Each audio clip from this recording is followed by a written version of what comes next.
বিশ্বকাপে হতাশাজনক বিদায়ের পর নতুন অধ্যায় শুরু করল ক্রোয়েশিয়া। জাতীয় দলের প্রধান কোচ হিসেবে আবারও দায়িত্ব পেলেন স্লাভেন বিলিচ। প্রায় 14 বছর পর দেশের ফুটবলের অন্যতম পরিচিত মুখকে ফিরিয়ে এনে ভবিষ্যতের পরিকল্পনা শুরু করেছে ক্রোয়েশিয়ান ফুটবল ফেডারেশন। জ্লাতকো দালিচের স্থলাভিষিক্ত হয়ে এবার 2003 বিশ্বকাপকে সামনে রেখে দল গঠনের বড় দায়িত্ব কাঁধে তুলে নিচ্ছেন 57 বছর বয়সী এ কোচ। সোমবার নির্বাহী কমিটির সভা শেষে আনুষ্ঠানিকভাবে বিলিচের নাম ঘোষণা করে ক্রোয়েশিয়ান ফুটবল ফেডারেশন। এর মধ্য দিয়ে দ্বিতীয়বারের মতো জাতীয় দলের ডাগআউটে ফিরলেন তিনি। ক্রোয়েশিয়ার ফুটবলের সঙ্গে বিলিচের সম্পর্ক বহুদিনের। খেলোয়াড় হিসেবে যেমন দেশের হয়ে গুরুত্বপূর্ণ ভূমিকা রেখেছেন, তেমনি কোচ হিসেবেও রেখে গেছেন সফলতার ছাপ। 2006 থেকে 2012 সাল পর্যন্ত জাতীয় দলের দায়িত্বে ছিলেন তিনি। সে সময় তার অধীনে ক্রোয়েশিয়া খেলেছিল 65টি ম্যাচ। এর মধ্যে জয় আসে 42টিতে, ড্র হয় 7টি এবং হার মাত্র 16টিতে। ইউরোপে শক্তিশালী দলগুলোর বিপক্ষেও সে সময় আত্মবিশ্বাসী ও আক্রমণাত্মক ফুটবল খেলেছিল ক্রোয়াটরা। দায়িত্ব গ্রহণের পর Croatian football federation official x অ্যাকাউন্টে দেওয়া এক বার্তায় বিলিচ বলেন, আমাদের খেলোয়াড়দের ওপর আমার পূর্ণ আস্থা আছে। ক্রোয়েশিয়া যাতে ফুটবলের অভিজাত দলগুলোর মধ্যেই টিকে থাকে তা নিশ্চিত করতে দলের নতুন শক্তি, আকাঙ্ক্ষা ও দৃঢ়তা ফিরিয়ে আনার দায়িত্ব এখন আমার।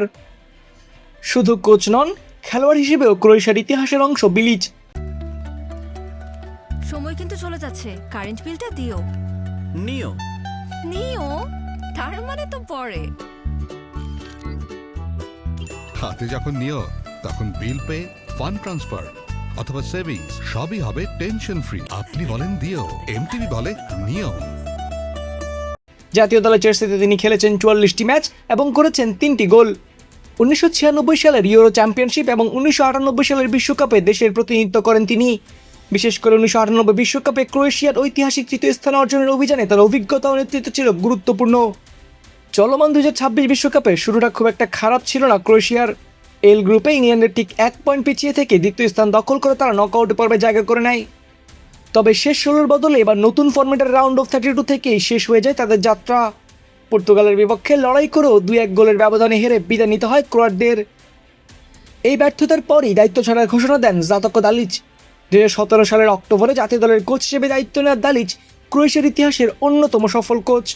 তার হাত ধরেই 2018 বিশ্বকাপে প্রথমবারের মতো ফাইনালে উঠেছিল ক্রোয়েশিয়া, যদিও শিরোপা নির্ধারণী ম্যাচে ফ্রান্সের কাছে হার মানতে হয়েছিল। এরপর 2022 বিশ্বকাপে আবারও নিজেদের সামর্থ্যের প্রমাণ দেয় ক্রোয়াটরা। কোয়ার্টার ফাইনালে ব্রাজিলকে ট্রাইব্রেকার হারিয়ে সেমিফাইনালে ওঠে তারা এবং শেষ পর্যন্ত তৃতীয় স্থান অর্জন করে বিশ্ব ফুটবলে নিজেদের অবস্থান শক্ত করে। তবে ফুটবলে অতীতের সাফল্য ভবিষ্যতের নিশ্চয়তা নয়। 2026 বিশ্বকাপের হতাশা সেটি আবার মনে করিয়ে দিয়েছে। ক্রোয়েশিয়ার ফুটবল ইতিহাস বারবার দেখিয়েছে ছোট দেশ হলেও বড় মঞ্চে চমক দেখানোর ক্ষমতা তাদের রয়েছে। সেই ঐতিহ্য ফিরিয়ে আনার লক্ষ্য নিয়ে আবারও জাতীয় দলের দায়িত্বে ফিরেছেন স্লাভেন বিলিচ। এখন পুরো দেশের দৃষ্টি 2030 বিশ্বকাপের দিকে। সোলাইমান ফাহাদ, অনফিল্ড।